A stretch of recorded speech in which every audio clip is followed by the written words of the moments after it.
بسم اللہ الرحمن الرحیم۔ ناظرین، آج ہم اسپیکر پنجاب اسمبلی چودھری پرویز الہی کے ساتھ پنجاب اسمبلی کی نئی عمارت میں موجود ہیں۔ یہ عمارت اپنی مثال آپ ہے۔ پنجاب اسمبلی کی پہلی عمارت 1938 میں مکمل ہوئی تھی۔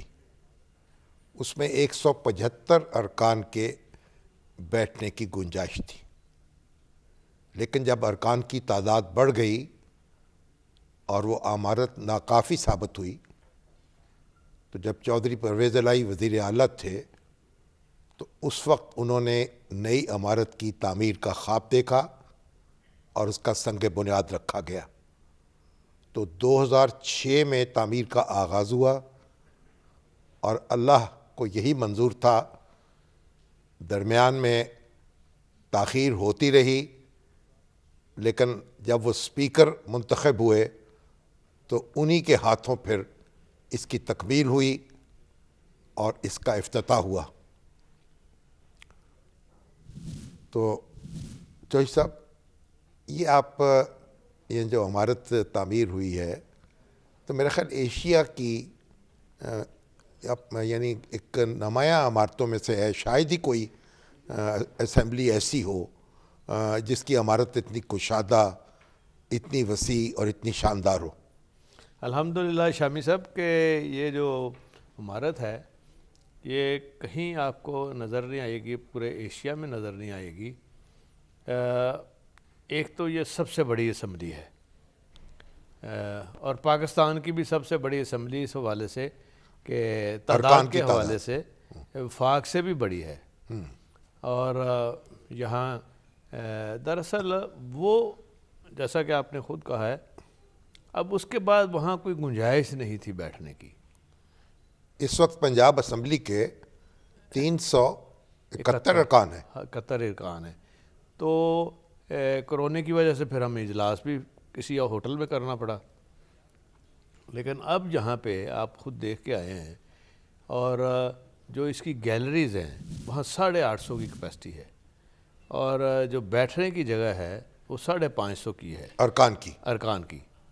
اور اس لیے ہم اب یہ کووڈ کی وجہ سے دور دور کر کے لوگوں کو بٹھاتے ہیں، لیکن ہو سکتا ہے آگے چل کے فیوچر میں تعداد بڑھ جائے تو پھر بھی یہ آسانی کے ساتھ اکوموڈیٹ کر سکے گی اور اس میں تمام ماڈرن فیسلٹیز اویلیبل ہیں۔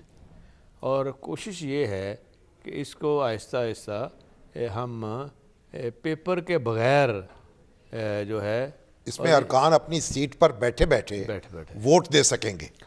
ووٹ بھی ہو سکتا ہے اور خاص طور پہ ہر ایک کے پاس اسکرین ہوگی اور وہ سارا ایجنڈا اس کے اوپر دیکھ سکتے ہیں۔ سوالات جو ہیں کوشچن وہ اس کے اوپر دیکھ سکتے ہیں۔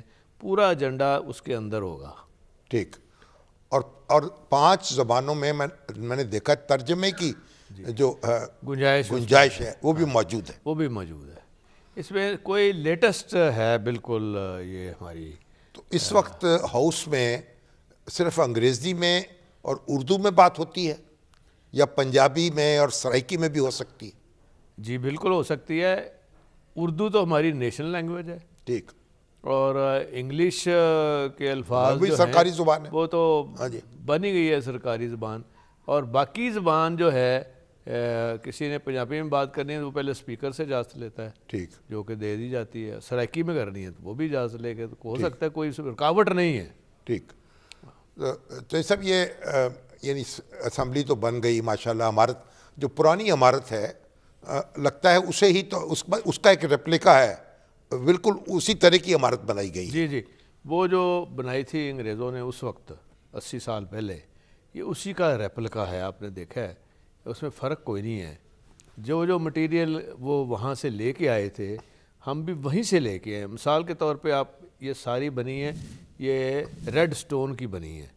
وہ صرف جے پور میں ہوتا ہے، وہ جے پور سے منگوایا ہے۔ جے پور سے وہ چیف منسٹر صاحب چونکہ ہمارے دوست ہیں وہاں تھے اس وقت بھی، مہندر سنگھ، کیپٹن ہرمندر سنگھ صاحب، تو انہوں نے کہا جی آپ ایل سی کھول لیں تو آپ کو یہ ہم 50% رعایت کے اوپر ہمارے ٹرکس آ کے تو ادھر بارڈر پہ چھوڑ گئے، وہاں سے ہمارے لے آئے ماشاءاللہ. تو اس لیے وہ اور سارا لکڑی جو ہے، ہاں جی لکڑی انگریز بھی برما سے لے کے آئے، آپ نے برما سے ہم بھی منگوائی، برما سے لے کے آئے ہیں. اور فرنیچر تو یہاں بنا ہے، ٹھیک، یہ پاکستانی کمپنیز نے بنایا ہے. بہت اچھا بنا. جی اور یہ یعنی یہ جو ڈیکوریشن ہے انٹیریئر، یہ ہم نے اس طرح کیا تھا کہ پوری اسمبلی کا ہم نے کمپٹیشن کرایا تھا اس کا ڈیزائن کا، تو وہ ہماری ہی آرکیٹیکٹ تھی زارا، تو انہوں نے وہ فرسٹ آئیں تو انہوں نے سارا یہ ڈیزائن کیا ہے. اور پھر آپ نے دیکھا ہے کہ چھت کو اوپر دیکھے تو جو آیت الکرسی ہے اور سارا قرآنی آیات ہیں قرآن کریم کی، وہ بھی بہت ہی نیشنل خوبصورت لکھی کالج گئی آف ہیں. آرٹس کو کہہ کے ہم نے انہی نہیں، تو اس کو پھر ہم نے ان سے یہ کام کرایا. اندر ہاؤس کے اندر کا جو کام ہے نا وہ نیشنل کالج آف آرٹس نے کیا ہے، اور باقی کام جو ہے وہ نیسپیک نے کیا ہے، اور ہمارا جو اپنا پنجاب کا جو CNW ڈپارٹمنٹ ہے انہوں نے کیا ہے. اور اس طرح مل کے سب کی کاوشوں سے، یعنی آپ تاریخ جو ہے اور ہماری ثقافت جو ہے اور ہمارا دین جو ہے وہ ہر چیز آپ نے اس میں سمو دی ہے. جی کوشش یہی ہوئی ہے. آپ نے دیکھا ہماری جو اپنی تاریخ اس میں آپ نے دیکھا ہوگا کہ پاکستان موومنٹ کے حوالے سے جو لیڈران تھے، سارے وزراء اعلیٰ کی تصویریں ہیں، اسپیکرز کی تصویریں ہیں، جو ہمارے موومنٹ کے لیڈرز ہیں ان کی تصویریں ہیں، اور پھر جو ہجرت کے مناظر ہیں وہ موجود ہیں، اور جو ہماری ہجرت ہوئی تھی اور اس حوالے سے مناظر ہیں. پھر جو ایک ٹرین آئی تھی جو کہ بالکل جل گئی، اس حوالے سے بھی ہیں. یہ ساری پینٹنگز میں ہیں چیزیں. اب آپ دوسرے وزیر اعلیٰ ہیں جو اسپیکر بنے ہیں وزیر اعلیٰ کے بعد. ہاں جی، میں ایک حنیف رحمت صاحب تھے، جی وہ اسپیکر ہوئے، اور ایک آپ ہیں. تو آپ یہ بتائیں کہ عمارت تو ماشاءاللہ بہت اچھی ہو گئی، اور بہت یعنی یہاں آ کر تو ایک عجب احساس ہوتا ہے عوام کی طاقت کا، اور تاریخ سے بھی جڑتا ہے آدمی، اور جمہوریت کی جو طاقت ہے اس کا بھی احساس ہوتا ہے. تو قانون بھی تو آپ نے بہت تیزی کے ساتھ کچھ بنائے ہیں، اور کچھ لوگ کہتے ہیں کہ بہت زیادہ آپ اب مذہبی ہو گئے ہیں، مذہبی قوانین کی طرف زیادہ توجہ ہے. نہیں، اس میں دیکھیں پاکستان بنا ہی یہ تھا کہ پاکستان کا مطلب کیا، لا الہ الا اللہ محمد رسول اللہ. اور شامی صاحب یہ دیکھیں، ہمیں اپنے ملک میں آگے احساس نہیں ہوتا. جب یہ مودی کی گورنمنٹ آئی تو وہاں مسلمانوں کے ساتھ جو برا سلوک ہوا تو وہاں کے مسلمانوں کے ہمیں فون بھی آئے، اور خاص طور پہ جامع مسجد دہلی کے جو امام تھے انہوں نے کیا، پھر اجمیر شریف سے جو امام تھے انہوں نے کیا کہ جی ہم نے غلطی کی ہے، ہمارے بزرگوں نے غلطی کی ہے، فیصلہ وہی تھا کہ کاش ہم بھی اس وقت صحیح فیصلہ کر لیتے. اب ان کو احساس ہوا ہے جب ہندوؤں نے مارنا شروع کیا مسلمانوں کو. اور میں نے خود بھی جا کے دیکھا ہے کہ مسلمانوں کو پروگرس کرنے کی جو ہے وہ ہندو کے مقابلے میں وہ سیکنڈ کلاس سٹیزن ہے جو منارٹی ہے وہاں کی. آج تو میں دیکھ رہا تھا کہ ہریانہ میں انہوں نے کھلی جگہ پر نماز پڑھنے پر پابندی عائد کر دی. ہاں جی، تو ایک وہاں تو ایک بالکل ایک تشدد جو ہے اس کا یعنی استعمال کیا جا رہا ہے، مسلمانوں کا جینا حرام ہے. لیکن آپ نے یعنی اب کون سے ایسے قوانین ہیں جو آپ یعنی جن پر آپ سمجھیں کہ آپ کو بڑا فخر محسوس ہوتا ہے؟ اس میں سب سے بڑی بات ہے، میں نے جب پہلے دن میری ہاؤس کے تمام ممبروں سے یہ گزارش تھی، جس میں تمام اپوزیشن ساری جماعتیں اکٹھی ہو گئی، ساری جماعتیں اکٹھے، میں نے کہا متفقہ طور پر میں نے کہا کہ ایک تو کہتے ہیں کہ آپ نے اپنے اختیارات میں بڑا اضافہ کر دیا، سرکاری افسر جو ہیں ان کو آپ نے بڑے لگام ڈال دی ہے، وہ بیچارے بڑے کانپتے ہیں آپ سے. جی اس میں یہ ہوا کہ دیکھنے والی بات یہ ہے، میں نے ان کو سمجھایا سب کو، میں نے کہا دیکھیں بلڈنگ ایک اپنی جگہ ہے جو کہ اسٹیٹ آف دی آرٹ ہو گئی، یہ بھی ہسٹری میں آ جائے گی، کام بھی اس میں ایسے کرنا اور سارا کچھ ہو جائے. میں نے کہا اب اس کو تقویت دینی ہے آپ نے اپنے عمل سے ٹھیک اور قانون سازی سے کہ اس اسمبلی نے آ کے تو ایسے قانون بنائے جس سے ہمارے ملک کی بنیادوں میں مضبوطی آئی، جس میں یکجہتی پیدا ہوئی، اور جو اصل مقام ہے مسلمانوں کا اس کو اجاگر کرنے کے علاوہ پھر آگے جو نئی جنریشن آ رہی ہے اس کا ہم نے ایسا بیج بویا ہے کہ آگے چل کے ایک پوری قوم متفقہ قوم نظر آئے گی انشاءاللہ۔ ٹھیک۔ اور پھر دوسری اسمبلیوں میں فالو کیا، میں آپ کو عرض کرتا ہوں، اس میں دیکھنے والی بات یہ ہے شامی صاحب، دیکھیں کہ بے راہ روی اتنی ہو چکی تھی، ہے اب بھی، کہ یہ جو ڈرگز کے حوالے سے ہمیں بڑی پریشانی رہتی تھی اور اب بھی ہے کہ یہ لوگ کیسے، یہ کس طرح بچے کہاں جا رہے ہیں، ٹھیک، گھر کا ماحول جو ہے وہ نہیں ٹھیک، جہاں یہ تعلیم حاصل کرتے ہیں ماحول وہ نہیں ٹھیک، تو پھر کیوں نہ اس کو بہتر کیا جائے۔ ایک تو آپ نے قرآن کریم کی تعلیم جو ہے جی ہاں، وہ لازمی قرار دے دی، اس میں ہم نے ایکٹ پاس کر کے تو قرآن کریم جو ہے نا پہلے ناظرہ اور پھر ترجمے کے ساتھ قرآن حکیم جو ہے پڑھایا جائے گا، وہ پڑھایا جائے گا تمام پرائیویٹ اور گورنمنٹ اور سرکاری اسکول۔ جب بچے میٹرک کریں گے تو وہ قرآن کریم ترجمے کے ساتھ پڑھ چکے ہوں گے، ایف اے تک، ایف اے تک، ہاں جی۔ اس کے بعد دیکھیں نا، کسی نے انجینئرنگ یونیورسٹی جانا ہے، کسی نے میڈیکل میں جانا ہے، کسی نے آرمی میں جانا ہے، تو وہ جا سکتے ہیں، لیکن ان کی بنیاد بن چکی ہوگی کہ جو اسکول کے اندر وہ مائنڈ جو ہے وہ ان کا مضبوط ہو چکا ہوگا، ٹھیک، جب کبھی بھی ضرورت پڑے گی تو مائنڈ ان کا ادھر ہی جائے گا۔ مگر تو آپ نے نکاح نامے میں کہہ دیا کہ وہ بھی ختم نبوت کا حلف چاہیے۔ اس میں یہ ہوا ہے کہ بہت سارے کیس ہمارے پاس آئے، اور یہ ریکارڈ کا حصہ ہے ہماری اسمبلی کا، کہ جس میں جب شادی ہو گئی، بچے ہو گئے، تو پراپرٹی کی خاطر انہوں نے بعد میں بتایا کہ یہ تو مسلمان ہے ہی نہیں ہے، اب بچے کہاں جائیں، اب وہ خاتون کا کیا بنے گا؟ تو یہ اس طرح کے سوالیہ نشان بہت زیادہ آ گئے، تو ہم نے کہا کہ نکاح نامے میں لکھ دیا جائے، نکاح نامہ۔ اچھا، یہ بھی متفقہ طور پر ہوا؟ متفقہ طور پہ، میں آپ کو جن کا ذکر کر رہا ہوں یہ متفقہ قوانین ہے۔ جیسا یہ جو آپ نے افسروں کو ڈرایا ہے، جی پہلے میں ایک اس کو ختم کر لوں نا۔ اچھا، اب اس میں دیکھیں، اس میں اللہ کی ایسی قدرت ہوئی اور اللہ کی ایسی کرم نوازی ہوئی کہ خود بخود اس کے اندر امپلیمنٹیشن کے حوالے سے مجھے بڑی فکر تھی۔ ٹھیک، اور جسٹس ہیں ہمارے، انہوں نے خود سوو موٹر لے لیا، اور مزے کی بات یہ ہے کہ انہوں نے جب یہ لیا تو انہوں نے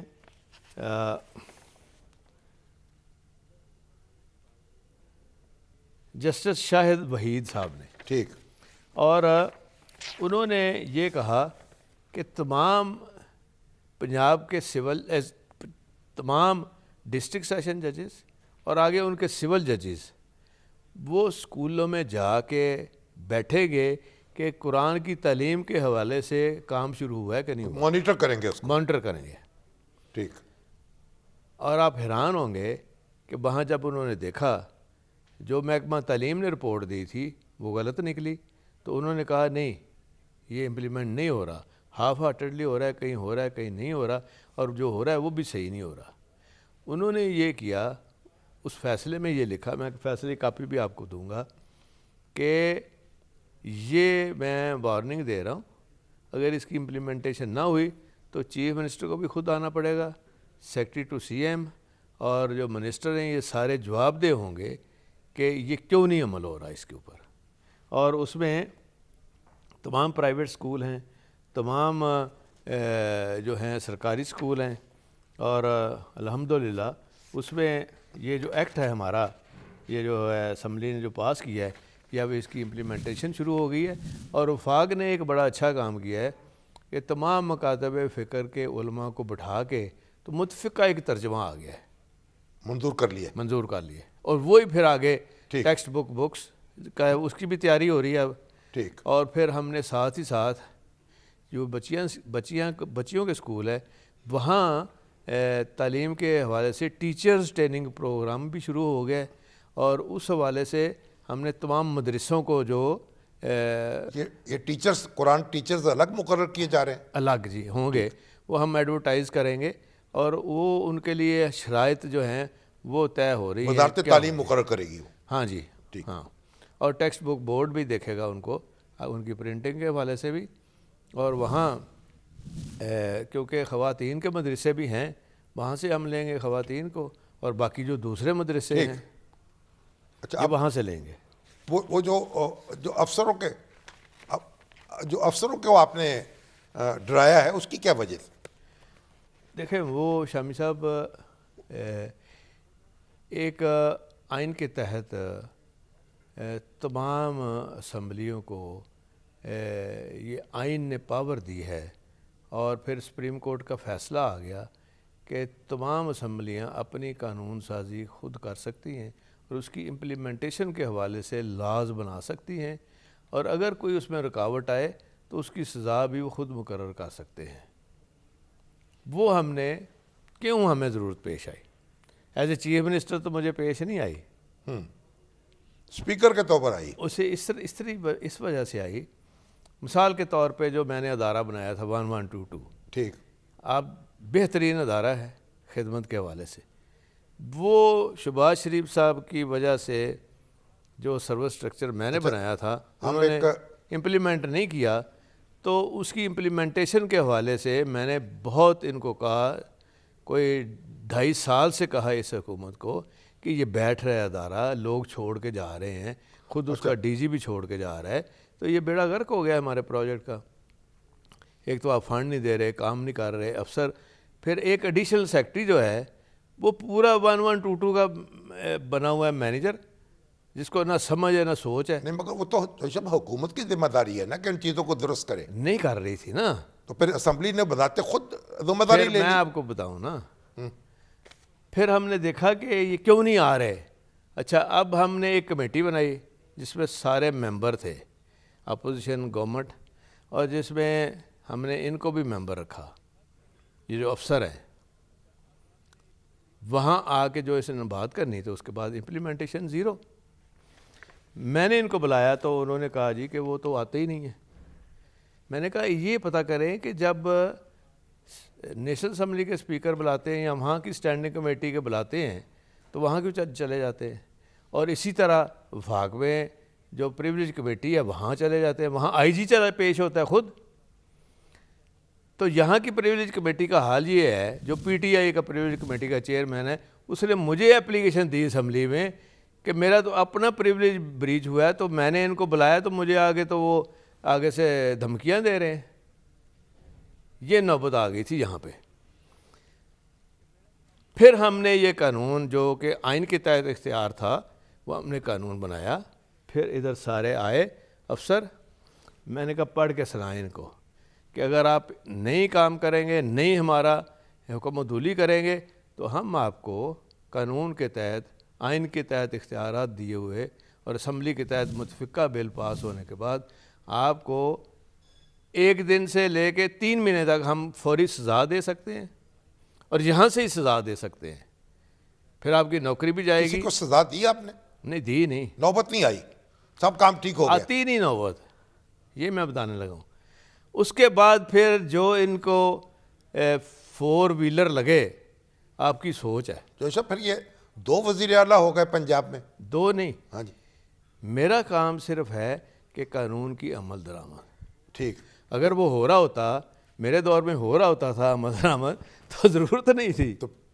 یہ بعد والے جو ہیں، یہ چونکہ سارا نیا کام ہے، ان کو سمجھ نہیں یہ چیزوں کی، تو اس لیے یہ ضروری تھا کہ اس کی آنے کے بعد یہ سارے کام ٹھیک ہو گئے، حکومت کو بھی فائدہ ہو گیا، اور بلکہ پھر بزدار صاحب خود گئے اور انہوں نے اناؤنس کیا اسمبلی میں کہ ہم نے ان کو 4 ارب دیا ہے، نئی ایمبولینس آنی تھی، اور یقین کریں کہ پچھلی حکومت کوئی 71 سینٹر بنا گئی تھی تحصیلوں میں، جو بلڈنگیں تیار تھی، وہاں 1122 کا سامان نہیں دے رہے تھے۔ تو آپ کا دبکا کام آ گیا پھر؟ دبکا نہیں، اب ان کو خوف ہے یہ۔ ٹھیک، اور دیکھیں شامی صاحب، میں نے تو پیار سے کام لیا، میں کسی کو آج تک زندگی میں کسی کا نقصان نہیں کیا، فائدہ ہی کیا ہے۔ میں نے کہا دیکھو یہ آپ کو رکھا ہوا ہے تاکہ آپ جو صحیح جائز کام ہے وہ ختم کریں۔ تو پھر کہاں کہاں مداخلت کی ضرورت محسوس ہوتی ہے آپ کو؟ اب کافی ٹھیک ہو گیا ہے۔ اچھا، اب یہ جب ہم نے بنایا قرآن ایکٹ، اس کے بعد اس میں بھی عمل ہو گیا؟ بالکل. اچھا, اور 1122 کا معاملہ بھی ٹھیک ہو گیا؟ وہ کافی بہت بہتر ہو گیا. نکاح نامے بھی درست؟ نکاح نامے ابھی تھوڑا سا رہتا ہے کام, وہ ابھی رکا ہوا ہے چیف منسٹر آفس میں, تو وہ بھی انشاءاللہ ہو جائے گا. اچھا, اب ایک تھوڑا وقفہ لے لیں. ہاں جی, پھر اس کے بعد آگے چلتے ہیں. ٹھیک ہے. ایک وقفے کے بعد پھر تو چوہدری صاحب, یہ جو بلدیاتی ادارے ہیں ان کے تو الیکشن نہیں ہوئے, 3 سال تک یہ ادارے کام نہیں کر سکے, تو آپ تو اس کاز کے بڑے چیمپئن رہے ہیں, تو پھر ان اداروں کو آپ نے بنانے کے لیے کیا کوشش کی؟ دیکھیں جی, ان اداروں کو بنانے کے لیے پہلے شروع میں ہم نے ان کو جب مشورہ شروع ہوا تو انہوں نے کہا جی کہ دیکھیں فلاں دنیا کے ملک میں یہ ہوتا ہے, اس میں امپرومنٹ لانی ہے, ہم نے تبدیلی لانی ہے. میں نے ان کو تھوڑی ہسٹری بیان کی کہ ضیاء الحق کے ساتھ زمانے میں بھی میں نے کام کیا 83 سے 85 تک بھی, تو اس کے بعد منسٹر لوکل گورنمنٹ, تو جو تجربہ کہتا ہے اس حوالے سے آپ امپرومنٹ کریں. اور پھر اس کے بعد میں نے کہا ایک وقت آیا کہ مشرف صاحب کے دور میں جنرل نقوی صاحب نے کہا کہ دیکھیں جی جاپان میں اس طرح ہوتا ہے, سوئٹزرلینڈ میں اس طرح ہوتا ہے. تو میں نے کہا جی یہ ضرور ہوتا ہوگا, لیکن ہم نے یہاں جاپانی آباد نہیں کرنے یا سوئس آباد نہیں کرنے, پنجابی آباد ہیں. یہ پنجاب کا مطلب یہ ہے کہ لوکل جو آپ کی روایات اور آپ کی ٹریڈیشن ہیں, جو آپ کے مسائل ہیں, وہ جاپان سے تو مختلف ہیں. تو اب جو قانون بنا ہے اس سے آپ مطمئن ہیں؟ اب اس میں کچھ ایسی چیزیں ہیں خاص طور پہ, پھر یہ ایک ہوا کہ جی دیکھیں خیبر پختونخوا میں تو اس طرح ہے. میں نے کہا جی وہ ہمارے پنجاب کے 3 ضلعوں کے برابر ہے, یہ نہیں ہو سکتا. وہ پھر آگے بات چلی. اب یہ ڈائریکٹ الیکشن ہے. نہیں, آپ مطمئن ہے کہ اب یہ ادارے جو بنیں گے وہ ڈیلیور کر سکیں گے؟ جی 95% ہو گیا. ٹھیک ہے. ٹھیک. ہاں جی, باقی تھوڑا رہتا ہے, وہ ان کو سمجھانے کی ضرورت ہے. اس میں انہوں نے ایج ڈال دی ہے, آئین کے تحت کسی ایج کا بھی کوئی الیکشن لڑ سکتا ہے. تو انہوں نے کہا کہ انہوں نے کہا ہے کہ 30 سال سے اوپر والا الیکشن نہیں لڑ سکتا. 3 سال 30 ایئرس. ہاں جی, اوپر والا. ہاں جی, اوپر والا. نیچے والا نہیں, نیچے والا. وہ تو اگر آپ قومی اسمبلی کا الیکشن لڑ سکتے ہیں تو پھر بلدیاتی ادارے کا کیسے ہوگا؟ وہی الیکشن بھی لڑ سکتے ہیں. جی, تو وہ تو میرا خیال ہو سکتا ہے عدالت ہی اس کو ختم کر دے. میں کافی چیزیں عدالت جانے سے ان کو ہم نے جو بار بار ہوتا رہا ہے وہ روکا تھا کہ سارا نظام بنا کے, تو انہوں نے کہا جی کہ جو یونین کونسل ہے وہ غیر جماعتی کر لیں. میں نے کہا یہ ہو ہی نہیں سکتی, سپریم کورٹ کا یہ فیصلہ ہے, وہ پڑھ لیں, ہونے جماعتی ہیں. اب الیکشن ہو جائیں گے آپ کے خیال میں مقررہ وقت پر؟ اب ہمارے پاس آ رہا ہے اسمبلی کے اندر بل, اور اس میں کوشش کریں گے کہ متفقہ طور پہ کوئی اپوزیشن کی سجیشن ہوئی, کوئی ممبروں کی ہوئی, تو وہ ڈال کے تو اس کو ایمیکیبلی اس کو انشاءاللہ ہو جائے گا. اچھا, اس کا مطلب تو یہ ہوا کہ جو مہنگائی ہے اس وقت اس کی ذمہ داری بھی پھر آپ پر ہونی چاہیے, کیونکہ آپ نے اسے کم کرنے کے لیے کچھ نہیں کیا. نہیں, اس کے لیے تو اس اجلاس میں ہم پہلے بھی ان کو کہتے رہے ہیں کہ دیکھیں یہ جو ہوتا ہے نا کہ فلاں چیز کا نوٹس لے لیا, نوٹس تک کے بعد تو چیز غائب ہو جاتی ہے. تو پھر کیا کہا, نوٹس نہ لیا جائے؟ نہیں, میں نے یہ کہا تھا کہ اس کی قانون سازی کریں. مثال کے طور پہ چینی ہے, چینی کیسے اس کی پرائس بڑھتی ہے, وہ جو سٹا کرتے ہیں اس کو روکنے کے لیے یہ قانون ہے. اب وہ قانون لے کے آ رہے ہیں, تو آپ دیکھ لینا. آپ کا خیال ہے مہنگائی کم ہوگی؟ اگر سٹا رک گیا تو پھر چینی سستی ہو جائے گی. نہیں, اگلا الیکشن جو ہے, اب آپ کی کولیشن کیسی چل رہی ہے؟ کولیشن ٹھیک جا رہی ہے. مطمئن آپ اس سے؟ جو چل رہی ہے کولیشن وہ ٹھیک چل رہی ہے. وزیر اعظم عمران خان صاحب سے بات چیت ہوتی رہتی ہے ٹیلی فون پر, آمنے سامنے؟ نہیں, ہماری کوئی فرینک گفتگو نہیں ہوتی. ٹھیک. لیکن نیڈ بیس پہ, ضرورت کے مطابق. ہاں, نظریہ ضرورت کے تحت. تو اب آپ ضرورت محسوس نہیں کرتے زیادہ گفتگو؟ نہیں, وہ ضرورت تو ہوتی ہے حکمرانوں کو. ٹھیک. ہم تو سپیکر ہیں, چھوٹی جماعت ہے. تو سپیکر کو کوئی ضرورت نہیں ہے؟ نہیں, ضرورت ہے, چونکہ ہم ساتھ ہیں نا. ہاں, ٹھیک. تو فائدہ نقصان بھی اکٹھے ہے. تو آپ الیکشن بھی اکٹھے لڑیں گے؟ کون سا الیکشن؟ قومی اسمبلی کا, صوبائی وہ اسمبلی جب آئے گا تو پھر فیصلہ ہوگا. تو ابھی تو یعنی ایسا کوئی ارادہ نہیں ہے, یعنی الگ الگ بھی الیکشن لڑ سکتے ہیں؟ وہ خود ہی ان کے بیان آ رہے ہیں ان کی لیڈرشپ کے کہ بلدیاتی الیکشن ہم خود لڑنا ہے، کسی کو ساتھ نہیں لڑانا، تو آپ بھی خود لڑیں گے؟ تو ہم بھی خود لڑیں گے، اچھا، ہمیں تو کوئی مجبوری تو نہیں پھر ہے، ایک دوسرے سے بھی لڑ سکتے ہیں؟ تو بالکل لڑیں گے، ٹھیک۔ الیکشن میں تو ہوتی ہی لڑائی ہے۔ تو آپ کیسے محسوس کرتے ہیں کہ آپ کی تو نظر جو ہے پورے ملک کے حالات پر ہے، پوری دنیا کے حالات پر ہے، تو کیا آپ کی یہ حکومت جو ہے آپ مطمئن ہے اچھی رہی ہے پرفارمنس؟ اب دیکھیں، یہ تو پھر جب میدان لگے گا تو ظاہر ہونا ہو جائے گا۔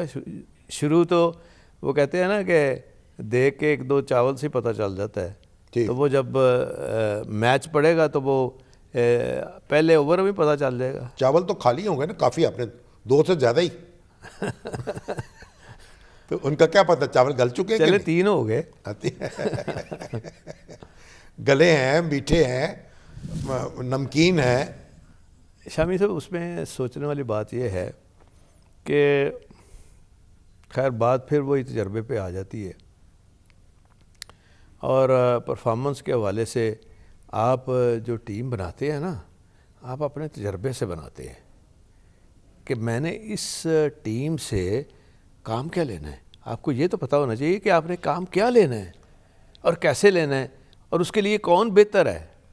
نہیں، آپ نے جو وزیر اعلیٰ کے طور پہ ٹیم بنائی تھی اس کو تو لوگ اب بھی یاد کرتے ہیں، جو آپ کے کام ہوئے تھے آپ بھی یاد کرتے ہیں، وہ تجربے کی وجہ سے، اور آپ کو کوئی بلڈ پریشر بھی نہیں ہوتا تھا، یہ بھی یاد کرتے ہیں۔ وہ اب بھی اللہ کا شکر ہے نہیں ہوتا۔ تو اب یہ چوہدری صاحب کبھی مسلم لیگ جو ہے ان کو بھی متحد کرنے کا کوئی خیال آیا کبھی؟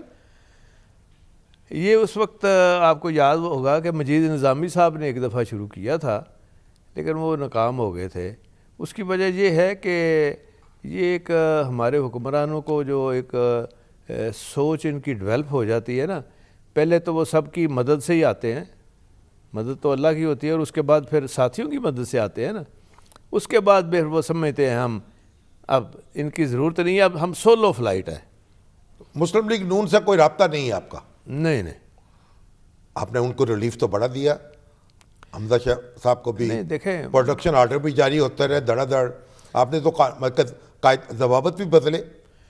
وہ دیکھیں شامی صاحب، بات یہ ہے کہ کوئی امکان نہیں ہے۔ نہیں، میں جو بات کرنے لگا ہوں نا، مشرف دور میں ہم نے ریلیف نہیں دیا ان کو، شریف خاندان کو، جو ان کا طور طریقہ تھا ہمیں وہ ریلیف بھی نہیں دینا چاہیے تھا جو ان کا سلوک تھا ہمارے ساتھ۔ اور پھر اس کے بعد کارخانے چلتے رہے، کاروبار چلتے جی، اس کے بعد ہاں جی، اس کے بعد جب یہ اتنا کچھ کرنے کے بعد جب یہ ماشاءاللہ واپس تشریف لائے فتح کرنے کے لیے، تو پھر سب سے پہلے تو ہمیں ہی رگڑے لگاتے رہے نا 3 سال، اپنا 10 سال، آپ کو پتہ ہی ہے جس طرح ہمارے ساتھ سلوک تھا ان کا، کبھی یہ پرچہ کبھی وہ پرچہ، میرا حال ہے 150 پرچے انہوں نے کرائے ہیں۔ نہیں تو ابھی اس کا مطلب پھر ہم یہ بتانا چاہ رہے تھے کہ سیاست کے اندر رواداری ہی بہتر ہوتی ہے، کوئی آپ تو پرچے نہیں ٹریڈیشن قائم کریں، ہم نے تو ان کو پھولوں کی طرح رکھا تھا۔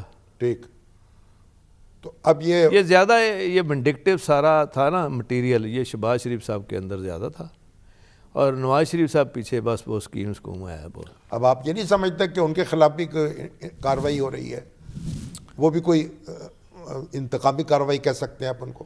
نہیں، وہ تو ان کو پتہ ہوگا نا، ہم تو کولیشن پارٹنر ہیں۔ ٹھیک ہے، ہاں، آپ کو نہیں پتہ؟ ہمیں نہیں پتہ اس بات کا، ہمیں تو یہ پتہ ہے کہ ہمارا کیا کنڈکٹ ہونا چاہیے، وہ الحمدللہ ٹھیک ہے۔ یعنی آپ کے اپنے طور پر آپ کے دائرے میں، ہمارے جو دائرہ اختیار میں، ٹھیک، ہاں جی، وہ سب کا بھلا ہونا چاہیے، اور ایک ٹریڈیشن کم از کم آگے چلنی چاہیے، کیونکہ ایسا موقع آ جاتا ہے شامی صاحب، کچھ ایسی سٹیج آ جاتی ہے سیاست میں، حرف آخر نہیں ہوتا، جیسے ہم نے ثابت کیا ہے جب یہاں پہلی دفعہ پنجاب میں ووٹ بکا نہیں ہے سینٹ کا، ٹھیک، آپ نے سب کو اکٹھا کر لیا، سب کو اکٹھا کر لیا، تو اب ہو سکتا ہے کہ پھر اکٹھا کر لیں، آپ مسلم لیگوں کو بھی اکٹھا کر لیں۔ وہ کہتے ہیں نا ابھی پچھلے شو کی کرسیاں مرمت ہو رہی ہیں۔ ٹھیک، اگلا شو جو ہے ہم نہیں پڑھتے اس میں، اس لیے کہ اس کا کوئی ان سے کوئی ہم نے لینا دینا نہیں ہے کچھ، اور نہ ہی ہمارے جو حکمران ہیں ان کو اس بات کا احساس ہے۔ تو مطلب ابھی آپ کچھ کہہ نہیں سکتے, ایسے ہی چلے گا معاملہ, ایسے ہی چلے گا. اور آپ نے کوئی فیصلہ نہیں کیا ابھی نہیں فیصلہ کیا. فیصلے کا جب وقت آئے گا انشاءاللہ تعالیٰ پھر کریں گے نا. تو اسے یہ بتائیں کہ سیاست میں بے موقع بے وقت فیصلے نقصان دہ. سیاست میں آپ کو کون آپ کا آئیڈیل رہا ہے, رول ماڈل کون تھا؟ وہ آپ کو پتہ ہی ہے, چودھری ظہور اللہ صاحب. جی ہاں. کیا یعنی آپ نے کیا سیکھا ان سے؟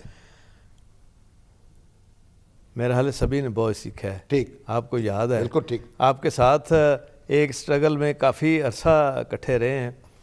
ان میں ایک جو ہم نے دیکھا ہے نا کہ اللہ پہ بھروسہ. ٹھیک. اور یہ تو کہتے ہیں نا موجودہ والے گھبرانا نہیں ہے. ان کا یہ ہوتا تھا کہ آپ اللہ سے مدد مانگیں, کسی سے نہ مانگیں, اور اپنی نیت ٹھیک رکھیں, اپنی سوچ ٹھیک رکھیں تو اللہ مدد کرتا ہے. اس میں آپ کو پتہ ہے سارا نیشنلائز ہو گیا, اور ہمارے خلاف تو 110 کیس تھے. یاد ہے ہم لگاتے تھے بیل کے لیے 110 کیس ہیں, تو وہ روز ہی بنتا تھا وہاں, بھینس چوری سے لے کے تو بھٹو صاحب کے عراقی اسلحہ تک, اور کیا کیا ہوتا رہا ہے. تو اللہ تعالیٰ نے ان کو مدد بھی کی, لے کے آئے, سارا کچھ نیشنلائز ہو گیا, وہ بھی اللہ تعالیٰ نے واپس کروایا. تو یہ چیزیں جو ہیں, لیکن اس وقت ظاہر ہے حالات ایسے تھے کہ کوئی سمجھ ہی نہیں آ رہی تھی. لیکن انہوں نے ایک چیز ہمیں کہی تھی کہ چاہے کچھ بیچنا بھی پڑے نا, آپ لوگوں نے جو بیواؤں کے وظیفے ہیں, رفاہ کا کام جو وہ ہاں رفاہی کام جو ہے نا وہ اسی طرح رہنا چاہیے. وہ پھر اسی طرح ہی رہا. ماشاءاللہ. تو اچھا سب یعنی ان کا تو یہ تھا کہ لوگوں سے بنا کے رکھو, ہاں جی, ان کے کام آؤ, کسی کے ساتھ کوئی ایسا کام نہ کرو کہ آپ کو خود پچھتانا پڑے. یہ سارے کام تو انہوں نے کیے نا. جی ہاں. اور دسترخوان بھی وسیع رکھو, جی, اور دل بھی بڑا رکھو. جی ہاں. تو آپ کے دل میں پھر دوسرے آپ کے مخالف ہیں, ان کی جگہ بنتی ہے کہ نہیں بنتی؟ وہ بنی ہے تو پھر یہاں تک پہنچے ہیں. ٹھیک. اور کبھی نہیں بنتی تو شجاعت صاحب کی بن جاتی ہے. شجاعت صاحب پھر وہ پرانی چیزیں ساری جو ہے نا یاد کرانے کے بعد پھر کہتے ہیں نہیں یہی بہتر ہے. اب ان کی طبیعت ٹھیک ہے؟ اب اللہ کا شکر ہے, بہت بہتر. ماشاءاللہ. ہاں بہت بہتر. تو آپ یعنی جو آپ سمجھ رہے ہیں کہ جو اب آپ نے تو ایک دفعہ پیپلز پارٹی کے ساتھ بھی آپ کا معاملہ ہو گیا, آپ ڈپٹی وزیر اعظم بن گئے, پھر یہ پی ٹی آئی کے ساتھ بھی ایک کولیشن بن گئی. جی جی. تو کیا یہ دونوں کولیشنز میں کیا فرق دیکھا آپ نے؟ یہ زمین آسمان کا فرق دیکھا. وہ کولیشن جو تھی زرداری صاحب والی, وہ تجربے والی تھی, نہایت سمجھداری والی تھی, اور ان کے اندر ایک ہنر ہے کہ لوگوں کو ساتھ لے کے چلنا. سیاست ہے کیا؟ رواداری اور لوگوں کو ساتھ لے کے چلنا, اور وہ ان کو اپنا بنانا. ٹھیک. وہ ان میں تھا سب میں. اور ابھی تک آپ کے تعلقات ان سے برقرار ہیں؟ ابھی تک برقرار ہیں. اچھا. اور تو سینٹ میں بھی وہ کام آ گیا نا. ٹھیک. اور ان میں کن میں؟ خان صاحب میں, کپتان میں. خان صاحب میں بس, لیکن گن گرج تو ہے نا ان میں بھی, بس ٹریک تو کرتے ہیں. میں آپ کو بتاؤں کہ ہم نے نیکی سے کرکٹ آپ کھیلتے, آپ کرکٹ شوق ہے؟ نہیں کوئی شوق نہیں. کبڈی کا ہے؟ نہیں, اب لوگوں کا بھی شوق پورا ہوا ہے. اچھا. تو کبڈی کا ہے. ٹھیک. اور اس میں بڑا اچھا آپ کو پتہ نام ہوا ہے. میں یہ کہہ رہا تھا کہ آپ کا پسندیدہ کھیل کون سا ہے؟ یہ کبڈی ہے, پھر ہاکی بھی ہاکی بھی رہی ہے. ہاں ٹھیک ہے. ہاں جی. کرکٹ سے ذرا آپ پرہیز ہی ہے. تو اب تو کرکٹ بھی کھیلنی پڑے گی پھر, اس کے بغیر کام بڑا اچھا ہو جا رہا ہے. ٹھیک. ہاں جی. اور میں جو اصل میں نا اس کولیشن میں دکھ بڑے ہیں. مثال کے طور پہ اچھا کرنا, اس کا رزلٹ غلط سمجھنا اپنی نا سمجھی کی وجہ سے. مثال کے طور پہ فضل الرحمان صاحب کا اتنا مشکل کام ہم نے کیا. فضل الرحمان کو تو آپ نے جناب بوتل میں بند کر دیا, اور ان کا سارا دھرنا ورنا. اور وہاں کچھ لوگوں کی خواہش تھی کہ یہاں بالکل فائرنگیں ہوں اور یہ ہوئے. میں نے کہا تو وہ بھی تو لاش ہی ڈھونڈ رہے ہیں. ٹھیک. ہاں جی.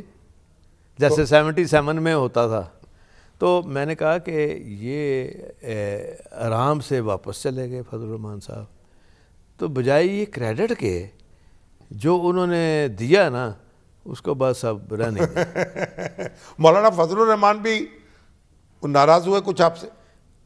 ناراض تو ظاہر ہے انہوں نے، وہ کہتے ہیں میرے ساتھ بھی کچھ ہاتھ ہو گیا، ناراض تو ہونا تھا انہوں نے۔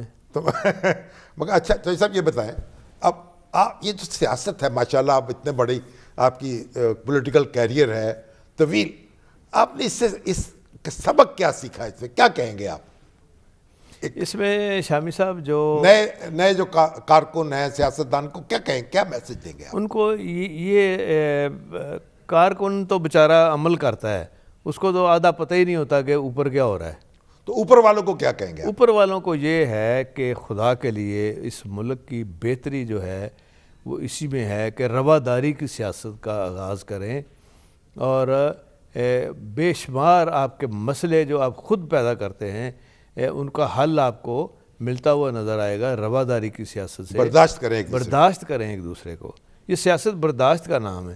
ملک تب بھی آگے جائے گا نا برداشت کے ساتھ ہی آگے لے کے جیسے آپ برداشت کر رہے ہیں، جیسے ہم سارا کچھ کر رہے ہیں برداشت، زیادتیاں بھی پی جاتے ہیں اس سوچ کے لیے کہ شاید آگے اچھا ہو جائے۔ اب پھر ایک وقفے کا وقت ہو گیا ہے، تو کچھ حاضر ہوتے ہیں ایک وقفے کے بعد۔ تو بہت مہربانی چوہدری صاحب، بہت شکریہ آپ کا۔ اب وقت جو ہے پروگرام کا ختم ہو گیا، لیکن آپ کی مہربانی، آپ تشریف لائے ہیں، آپ سے ایک بڑا پرانا تعلق ہے اور دل کا تعلق ہے، اور آپ ہمیشہ ہمارے دل میں رہتے ہیں۔ مہربانی، بہت شکریہ۔ بہت شکریہ۔